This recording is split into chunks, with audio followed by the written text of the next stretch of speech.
Assalamualaikum warahmatullahi wabarakatuh. Selamat jumpa kembali sahabat-sahabat viewer dan subscriber channel Titah Misteri.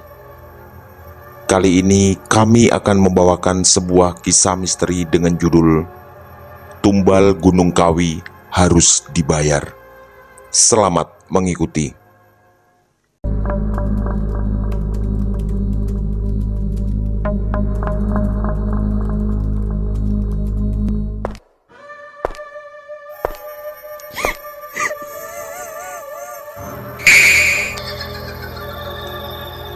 Jangan pernah mengikuti kisah ini sendirian.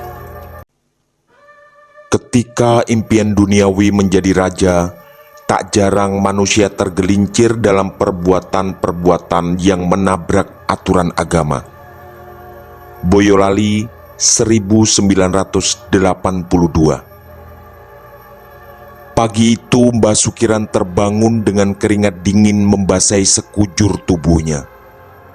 Ada beban sangat berat yang sedang dipikul. Sebuah beban yang tidak main-main. Karena bisa jadi ini tentang nyawa seorang manusia. Baru saja dia bermimpi. Didatangi almarhum kedua orang tuanya dengan tatapan penuh kemarahan. Memang tak ada apapun yang diucapkan beliau berdua.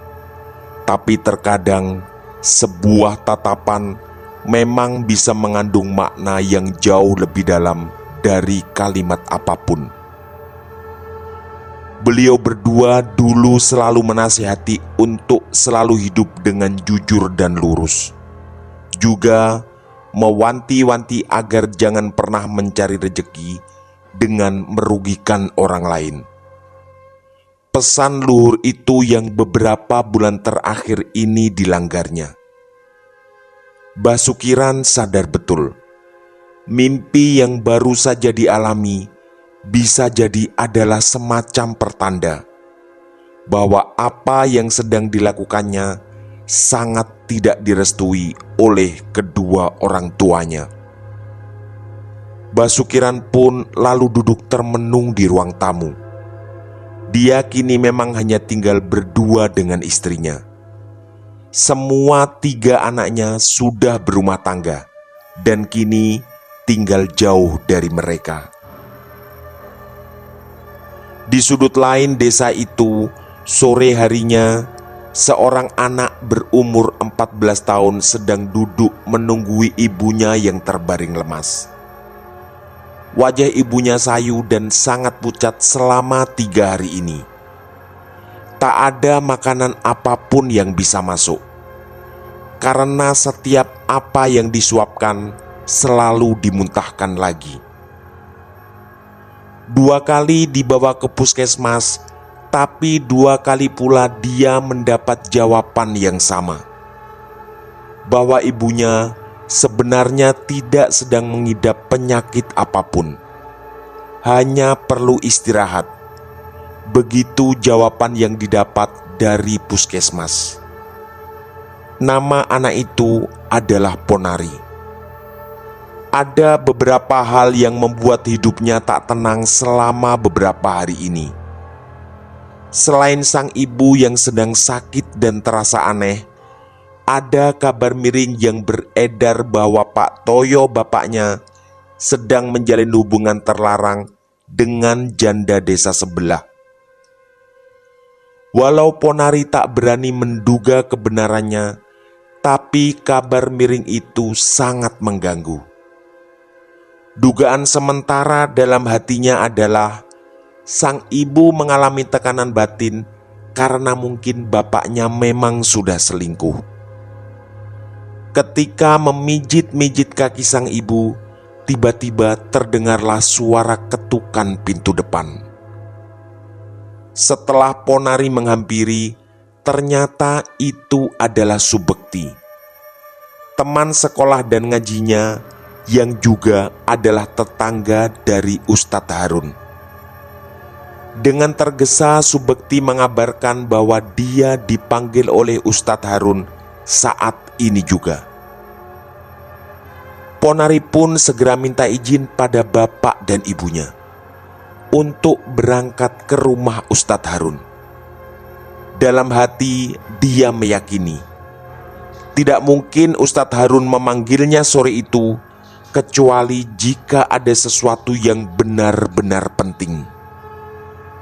Sesampai di sana, ternyata Ustadz Harun dan Mbah Sukiran sudah menunggunya.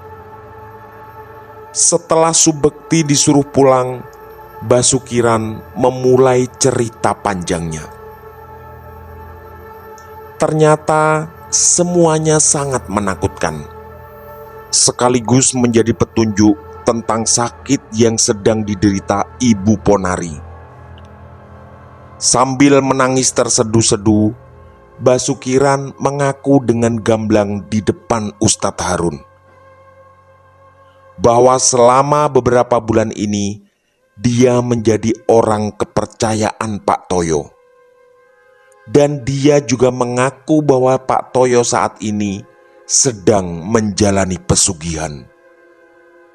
Kabar itu seperti halilintar yang menggelegar dan menyambar tepat di ubun-ubun Ponari.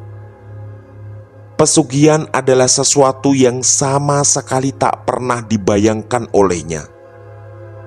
Belum sembuh sakit hati dan penasaran tentang kabar miring bahwa bapaknya selingkuh, kali ini ada lagi sesuatu yang bahkan jauh lebih mengejutkan. Mbah Sukiran kemudian melanjutkan ceritanya. Pernah suatu hari Pak Toyo mengajaknya ke suatu daerah di kawasan sebuah gunung di Jawa Timur. Mungkin karena tak ingin Mbah Sukiran berpikir liar, Pak Toyo akhirnya jujur mengakui bahwa dia sedang mengambil pesugihan. Di sini Ponari langsung teringat. 2 bulan lalu, bapaknya merenovasi rumah dan kini menjadi rumah paling bagus di desanya. Juga membeli sepeda motor baru. Dan yang didengarnya, bapaknya juga belum lama ini membeli beberapa petak sawah. Ponari yang merasa masih terlalu kecil tentu tak pantas bertanya dari mana bapaknya mendapat uang sebanyak itu.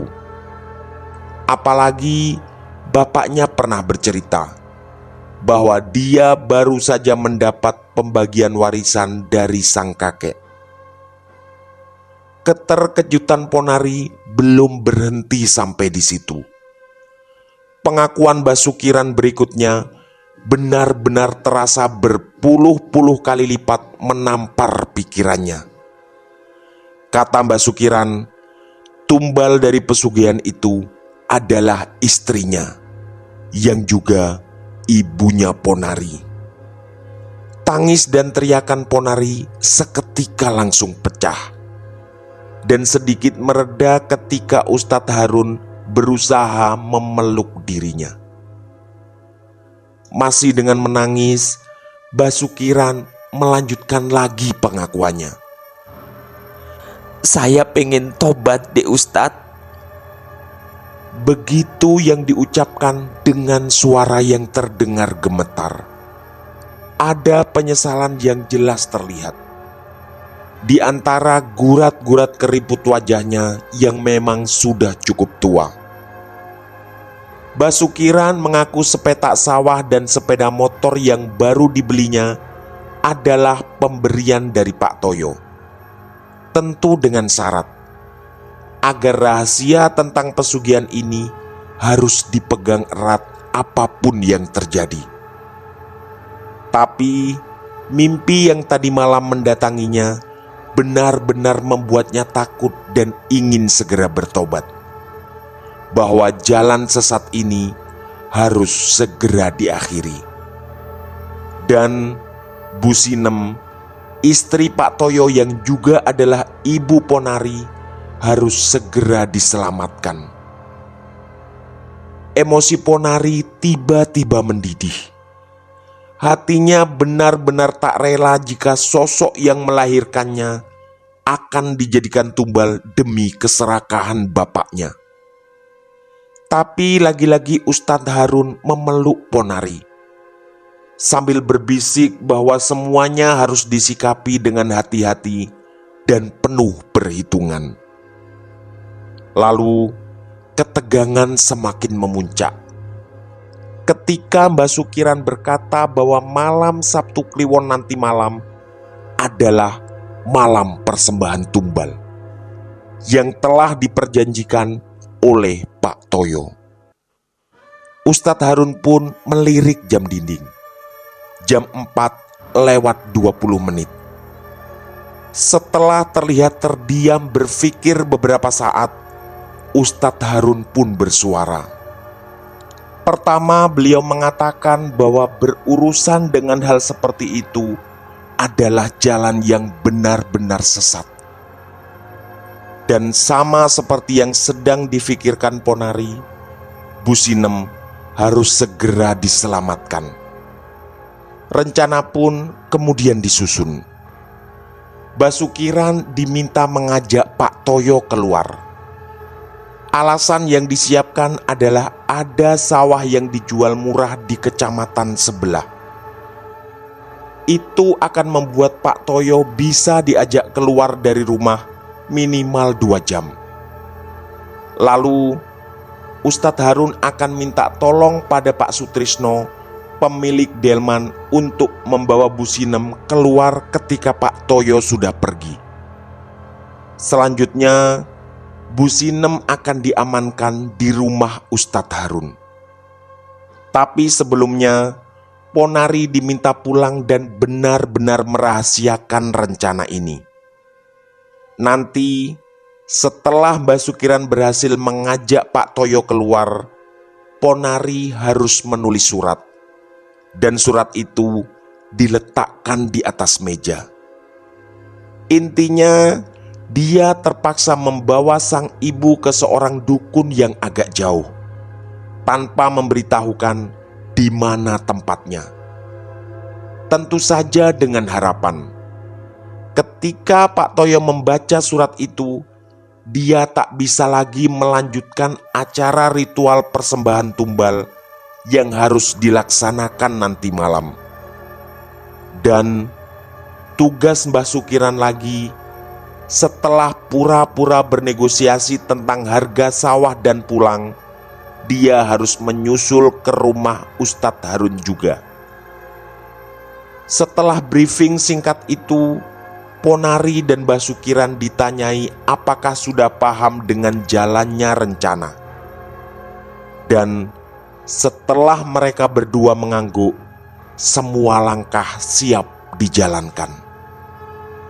Tak lupa Ustadz Harun berpesan agar Mbah Sukiran dan Ponari bisa berakting sebaik mungkin, supaya Pak Toyo sama sekali tak curiga. Karena ini semua pertaruhannya sangat besar, yaitu keselamatan Bu Sinem. Beberapa saat Ponari sempat menatap Mbah Sukiran sangat tajam. Ada amarah yang luar biasa karena turut serta dalam jalan sesat yang dijalani bapaknya. Tapi lalu dia sadar, dalam keadaan segenting ini justru suara dari Mbah Sukiranlah yang paling bisa dipercaya. Ponari dan Mbah Sukiran pun berpamitan pulang, serta siap menjalankan peran masing-masing. Sesampai di rumah, Ponari kembali masuk ke kamar dan terus memijit kaki ibunya yang masih terbaring lemas. Sebenarnya dari kemarin ada yang cukup mengganjal di hatinya. Dalam kondisi ibunya yang sakit, bapaknya tak terlihat sedih, panik, atau semacamnya. Walau sempat ada sedikit perhatian, tapi semuanya hambar.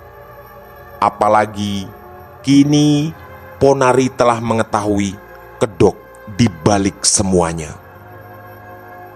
Aroma aneka bunga dan kemenyan perlahan mulai tercium. Sebenarnya itu bukanlah sesuatu yang baru. karena selama beberapa hari terakhir memang tercium aroma seperti itu. Hanya saja Ponari tak sempat berpikir yang macam-macam. Tapi lalu dia ingat betul pesan dari Ustadz Harun, bahwa dia harus berpura-pura tidak tahu tentang rencana acara ritual malam ini. Sedikit saja dia gagal berakting, maka sang ibunda berada dalam bahaya. Sambil menahan emosi yang luar biasa, Ponari terus memijit kaki ibunya. Rencana selanjutnya berjalan cukup lancar. Selepas maghrib, Basukiran datang. Dan setelah berbincang sejenak dengan Pak Toyo, mereka pun keluar berboncengan dengan sepeda motor. Dengan berlagak pura-pura lugu, Ponari hanya berpesan agar bapaknya berhati-hati, apalagi sedang musim hujan. Di tengah perjalanan, ternyata Basukiran cukup cerdas. Mungkin karena keinginan untuk bertobat dan menebus semua kesalahan, otaknya benar-benar berjalan. Bensin di sepeda motornya sengaja agak dikosongkan, dengan tujuan sepeda motor itu akan mogok di tengah jalan. Dan semuanya berjalan mulus. Di perbatasan dua desa yang di kanan kirinya hanya ada sawah tebu, sepeda motornya berhenti. Dan setelah menghidupkan senter yang memang sengaja disiapkan dari rumah, Pak Toyo bisa dengan jelas melihat bahwa tangki bensin memang benar-benar habis. Alam pun seperti membantu rencana itu. Sesaat kemudian, turunlah gerimis yang dengan cepat berubah menjadi hujan yang sangat deras.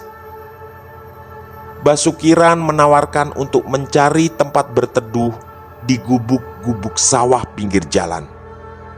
Tapi tentu Pak Toyo menolak. Akhirnya dia memaksa Basukiran untuk sama-sama kembali pulang dengan mendorong sepeda motor yang mogok itu. Dan karena hujan turun semakin deras, perjalanan mereka menjadi lebih lambat. Sepanjang jalan, Pak Toyo pun ngomel-ngomel. Sedangkan Basukiran pura-pura lupa bahwa malam ini adalah malam yang sangat penting bagi Pak Toyo. Basukiran juga berkali-kali minta maaf, sambil terus berpura-pura bahwa sepeda motor yang mogok benar-benar di luar perkiraan. Setelah sekitar 1 jam perjalanan kaki, beberapa puluh meter menjelang rumah Basukiran, hujan pun berhenti. Basukiran yang juga basah kuyup menawarkan Pak Toyo untuk mampir sejenak. Tapi masih dengan marah, Pak Toyo menolak dan segera berlari menuju rumahnya yang hanya berjarak sekitar 500 meteran. Begitu sampai di rumah, Pak Toyo sangat terkejut karena istrinya tidak ada di kamar dan kondisi kamar terlihat acak-acakan. Aneka bunga yang sudah disiapkan berserakan di mana-mana, dan kemenyan yang tadi dibakar telah basah seperti disiram air. Dia sangat sadar malam ini harusnya adalah malam persembahan tumbal, tapi sang calon tumbal justru tak berada di tempat. Dalam kondisi panik itu, matanya menangkap selembar kertas di atas meja. Ternyata itu adalah surat dari Ponari, anak satu-satunya. Di sana tertulis bahwa Ponari terpaksa membawa ibunya ke dukun yang agak jauh karena terlihat makin lemah, tanpa menuliskan dukun siapa dan di mana yang dimaksud. Juga tidak ada informasi tentang kendaraan apa yang mereka pakai. Pak Toyo pun duduk sendiri di ruang tamunya dengan segala kegalauan yang berkecamuk. Sementara di rumah Ustadz Harun, Ponari membaringkan tubuh lemas ibunya di kamar belakang. Bu Aisyah, istri Ustadz Harun, juga sudah diberitahu tentang rencana acara yang menegangkan malam ini. Ustadz Harun juga mengatakan, jika nanti Pak Toyo datang dan menanyakan keberadaannya, Bu Aisyah diminta bilang bahwa Ustadz Harun sedang di luar kota. Sekitar jam 10 malam terdengarlah bunyi sepeda motor di depan rumah. Seperti yang telah direncanakan, itu adalah Mbah Sukiran. Hujan deras yang baru saja turun lagi membuat tubuh Mbah Sukiran basah kuyup lagi. Lalu Ustadz Harun memintanya untuk memasukkan sepeda motor lewat pintu belakang. Tujuannya jelas, untuk menyembunyikan jejak. Bu Aisyah lalu diminta tidur di kamar depan. Sedangkan di kamar belakang ada Ustadz Harun, Mbah Sukiran yang basah kuyup, dan Ponari yang terus menangis di samping tubuh lemah ibunya. Sekitar 10 menit kemudian, tiba-tiba tubuh Bu Sinem mengejang. Nafasnya sangat tersengal. Matanya tiba-tiba melotot dan kedua tangannya lalu mencakar-cakar dan mengacak-acak rambutnya sendiri. Dengan isyarat tangan, Ustadz Harun meminta semuanya tenang. Ponari diminta memijit terus ibunya, dan Ustadz Harun melanjutkan mengaji di atas sajadah yang tadi dihamparkan di lantai. Tak lama kemudian terdengar suara halilintar yang bersaut-sautan. Ponari dan Mbah Sukiran terus memegang tangan dan kaki Bu Sinem yang sesekali terlihat meronta. Lalu tiba-tiba lampu petromak padam. Karena listrik belum masuk, lampu itu menjadi satu-satunya sumber penerangan. Ustadz Harun pun segera menyalakan lampu dinding kecil yang berbahan bakar minyak tanah. Bersamaan dengan itu, terdengarlah suara ketukan yang sangat keras di pintu depan rumah Ustadz Harun. Mbah Sukiran segera bangkit, tapi tangan Ustadz Harun menahan langkahnya. Dengan berbisik beliau berkata bahwa semuanya harus terus melanjutkan zikir. Tiba-tiba Bu Aisyah berlari dan segera masuk ke kamar belakang. Dengan terbata dan berbisik, dia mengatakan bahwa ada suara aneh di dekat pintu depan. Ustadz Harun segera mengambil langkah. Setelah bangkit dari duduknya, dia meraih senter. Semua pintu diperiksa, dan setelah memastikan semuanya terkunci dari dalam, beliau pun masuk kembali ke kamar belakang. Kemudian kamar itu juga dikunci dengan rapat.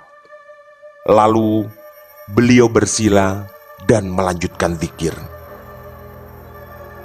Suara halilintar terus bersahutan mengiringi derasnya hujan. Sayup-sayup terdengar riuh suara-suara aneh yang seperti mengelilingi rumah itu. Lagi-lagi dengan berbisik, Ustadz Harun memberi komando. Semua yang di dalam kamar tetap fokus menjaga Bu Sinem, sambil terus membaca doa atau zikir apapun. Lalu semua mata menangkap bayangan-bayangan hitam yang berkelebat. Gerakannya berpindah-pindah sangat cepat dan mengeluarkan suara dengus yang membuat bulu kuduk merinding. Di mata Ponari, itu adalah makhluk hitam tinggi besar yang bertanduk dengan kedua mata merah menyala. Sepertinya jumlah mereka cukup banyak. Sementara itu, Bu Sinem semakin sering meronta. Ponari, Basukiran, dan Ustadz Harun harus mengeluarkan segenap tenaga untuk menahannya. Ponari yang terus menangis melihat bayangan-bayangan hitam menakutkan itu mengelilingi ibunya. Entahlah, apakah yang lain juga melihat gerakan makhluk-makhluk itu. Setelah cukup lama meronta, tiba-tiba Bu Sinem memuntahkan darah yang langsung menyembur tepat dan memenuhi wajah Ponari. Suasana menjadi makin mencekam. Setelah tubuhnya melemas, tiba-tiba Bu Sinem bangkit dan duduk. Lalu, dengan mata melotot, keluarlah suara sangat berat dan parau dari mulutnya. Aku tak akan pulang dengan tangan kosong.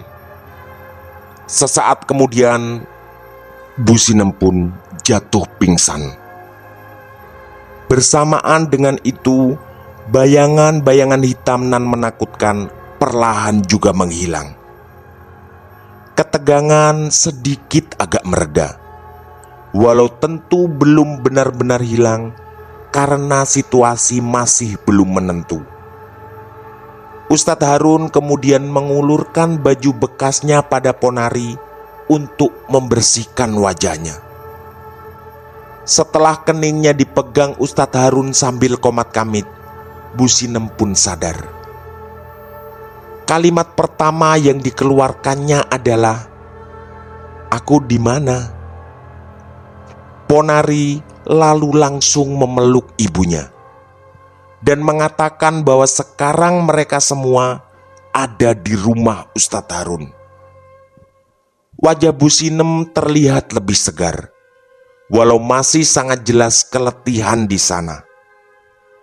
Setelah Ponari melepaskan pelukan, Bu Sinem dipersilakan tidur. Dan instruksi berikutnya adalah semua orang di dalam kamar diminta terus mengaji sampai subuh tiba. Setelah Ustadz Harun keluar kamar dan mengambil Al-Quran untuk masing-masing orang. Di tengah hujan yang masih deras, suasana kamar itu menjadi riuh rendah oleh kumandang suara orang mengaji. Semuanya terdengar sadu, kecuali Basukiran yang terdengar sangat terbata. Mungkin memang sudah lama dia tidak mengaji. Ponari terus berlinang air mata. Dalam hati dia juga selalu menggumam doa agar sang ibu selamat dari kejadian yang mengerikan. Masih terngiang jelas di ingatannya semua penjelasan dari Mbah Sukiran tadi, terutama bahwa malam ini adalah ritual persembahan tumbal, di mana sang ibu adalah tumbalnya. Walau di hatinya sempat berpikir apa jawaban yang akan diberikan pada bapaknya besok, tapi fokusnya hanya satu: ibu harus selamat. Sambil terus mengaji, sesekali mata Ponari melirik ibunya. Syukurlah Bu Sinem sangat pulas tertidur sampai subuh tiba. Karena hujan belum juga mereda, Ustadz Harun mengajak semua orang sholat subuh berjamaah di ruang tamunya. Dan setelah sholat, Bu Sinem pun terbangun.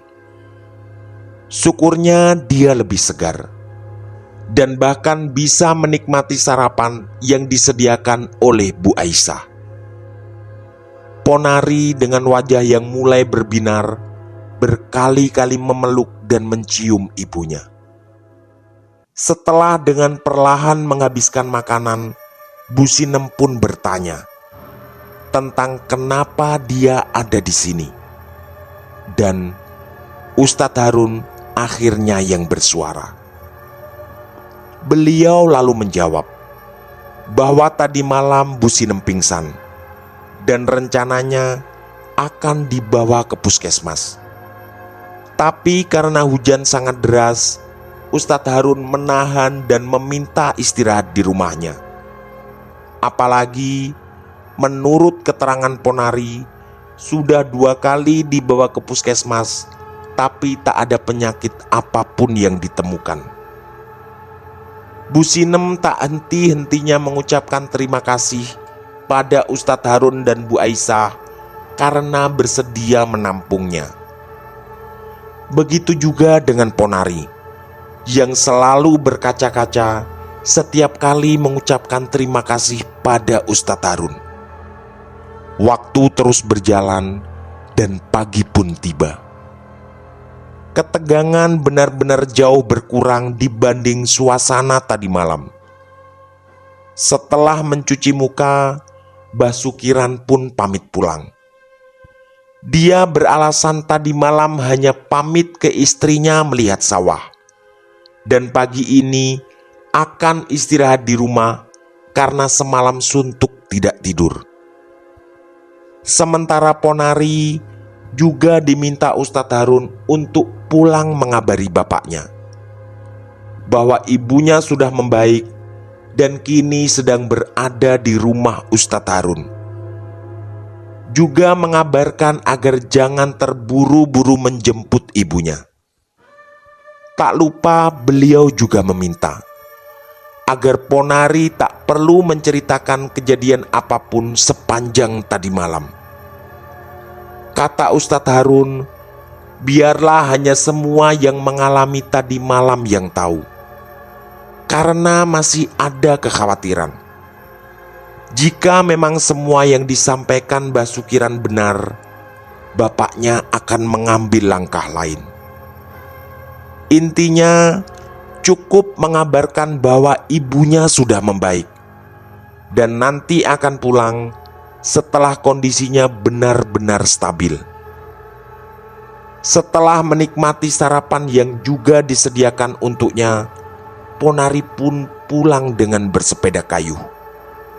Jujur, masih ada amarah luar biasa pada bapaknya. Tapi semuanya agak mereda karena melihat ibunya sudah membaik. Dan ada keyakinan kuat dalam hatinya bahwa sang ibu telah berhasil diselamatkan karena sudah melewati malam Sabtu Kliwon, seperti yang diceritakan oleh Basukiran. Dunia pesugihan memang sama sekali tak diketahuinya. Tapi melihat wajah Ustadz Harun dan ekspresi Basukiran tadi, rasanya keyakinannya cukup beralasan bahwa bahaya yang mengancam sang ibu mungkin benar-benar telah terlewati. Begitu sampai di depan rumah, suasana sangat sepi. Ada dugaan bapaknya mungkin keluar rumah sejak tadi malam mencari keberadaan mereka. Tapi melihat pintu depan terkunci dari dalam, Ponari pun segera mengetuk. Beberapa kali mengetuk pintu, tak ada jawaban apapun. Ada firasat buruk yang datang tiba-tiba. Dia segera berlari ke samping rumah dan mengintip dari jendela kamar. Dan alangkah terkejutnya Ponari. Setelah sedikit memanjat tembok dan mengintip dari balik gorden jendela, terhidanglah di depan matanya pemandangan yang sangat tak diduga. Tubuh Pak Toyo, bapaknya, seperti terbujur tak bergerak yang hanya terlihat kedua kakinya. Ponari pun menggedor-gedor jendela kamar sambil memanggil-manggil nama bapaknya. Tapi tak ada jawaban. Ponari menjadi semakin panik. Dia segera berlari dan mengabari beberapa tetangga terdekat. Setelah beberapa orang mendobrak pintu depan dan masuk ke kamar, tubuh Pak Toyo memang sudah terbujur kaku. Dan setelah diperiksa, semua berkesimpulan sama, bahwa Pak Toyo sudah tak lagi bernyawa. Bukan hanya itu, yang lebih mengenaskan adalah tubuhnya ditemukan dalam kondisi bertelanjang dada dan banyak luka cakar di sekujur tubuhnya. Beberapa orang terlihat saling pandang. Tapi lalu Pak Zainal, salah satu sesepuh desa, meminta semua orang untuk segera mengurus jasadnya dan tak perlu terlalu tenggelam dalam pikiran yang liar. Apalagi sejak tadi kondisi semua pintu memang terkunci dari dalam. Artinya tidak ada tanda-tanda kejahatan apapun. Ponari pun menangis sekencang-kencangnya. Dan setelah sedikit bisa menguasai keadaan, dia segera mengambil sepeda kayu dan bergegas menuju rumah Ustadz Harun. Sesampai di sana, dengan terbata dan menangis, Ponari mengabarkan kematian bapaknya. Bu Sinem yang sangat terkejut langsung memeluk Ponari dan seperti ingin segera berlari. Tapi karena masih lemah, tubuhnya pun jatuh tersungkur. Bu Sinem pingsan. Ponari yang bertambah panik segera ditenangkan oleh Ustadz Harun. Kata beliau, ibunya hanya pingsan biasa dan pasti terkejut oleh berita barusan. Untungnya tak lama kemudian Bu Sinem berhasil disadarkan. Lalu pemandangan sangat mengharukan dan menyayat hati pun tersaji. Ponari memeluk erat ibunya sambil terus menangis. Ustadz Harun dan Bu Aisyah juga terlihat berkaca-kaca. Apalagi mereka berdua terlibat langsung dalam rangkaian kejadian yang sangat mencekam tadi malam. Lalu Ustadz Harun memanggil Pak Sutrisno dan dengan delmannya Ponari dan Bu Sinem diantar pulang. Ustadz Harun dan Bu Aisyah mengiringi mereka dengan berboncengan sepeda motor. Sesampai di rumah, tangis Bu Sinem pun pecah lagi begitu melihat suaminya terbujur kaku. Tak ada yang menjelaskan kejadian ini. Tapi apapun itu, meninggalnya Pak Toyo tetap adalah pukulan menyakitkan bagi Ponari dan ibunya. Ponari lalu tiba-tiba teringat kabar dari Mbah Sukiran bahwa tadi malam adalah ritual persembahan tumbal yang seharusnya dijalankan oleh bapaknya. Entahlah, apakah ini semua berhubungan dengan keselamatan Bu Sinem? Otak Ponari lalu berusaha mengolah sebuah kemungkinan. Bisa jadi ini adalah harga yang harus dibayar dengan keselamatan ibunya. Prosesi sampai pemakaman pun dilaksanakan dan dipimpin oleh Ustadz Harun. Walau sempat terdengar beberapa kejanggalan ketika pemakaman, termasuk lamanya para warga menemukan lokasi kosong yang bisa digali, akhirnya jenazah Pak Toyo berhasil dikuburkan. Hanya saja ada yang sangat menyita perhatian. Dari liang lahat, terlihat ada seekor ular hitam cukup besar keluar dari sana. Untungnya ular itu tak sampai melukai siapapun dan lalu lari menuju sawah terdekat. Di pemakaman, Setelah semua orang pulang, Ponari terus menangis dalam pelukan ibunya. Dia sebenarnya tidak terlalu paham. Apakah ini karena tumbal yang gagal diambil? Pikirannya benar-benar campur aduk.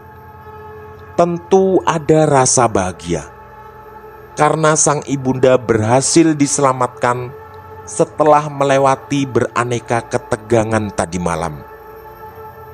Tapi meninggalnya sang bapak tentu sama sekali tak diharapkan menjadi pengganti itu semua. Andai semuanya memang benar-benar saling berhubungan. Entahlah, kondisi jasad bapaknya yang tidak wajar mungkin benar apa yang diceritakan oleh Mbah Sukiran tentang pesugihan. Apalagi dia juga teringat suara serak yang dikeluarkan ibunya tadi malam. Entah makhluk apapun yang sedang masuk ke dalam tubuh ibunya itu. Ketika dia mengatakan bahwa dia tak akan pulang dengan tangan kosong.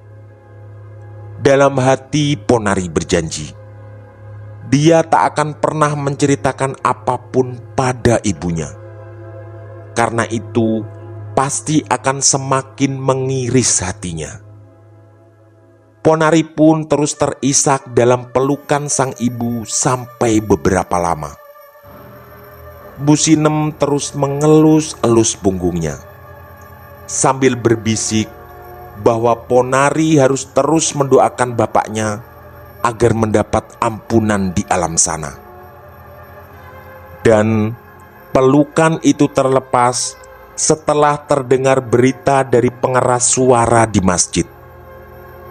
Setelah mereka berdua menajamkan pendengaran, ternyata ada lagi kabar duka bahwa Mbah Sukiran baru saja meninggal dunia. Mereka berdua tentu sangat terkejut. Apalagi tadi malam Mbah Sukiran menemani di rumah Ustadz Harun, terutama Ponari, yang lagi-lagi angannya menerawang liar. Bersama sebuah pertanyaan, apakah ini juga ada hubungannya? Tamat. Demikian kisah misteri dari kami, Tumbal Gunung Kawi Harus Dibayar. Semoga kisah-kisah kami cukup menghibur dan menemani sahabat-sahabat semua. Mohon maaf apabila terdapat kesalahan dalam pemilihan atau penuturan kata. Kami dari tim Titah Misteri mengucapkan terima kasih. Dan wassalamualaikum warahmatullahi wabarakatuh. Pesan saya, jangan bercermin sendirian di tengah malam. Sampai jumpa.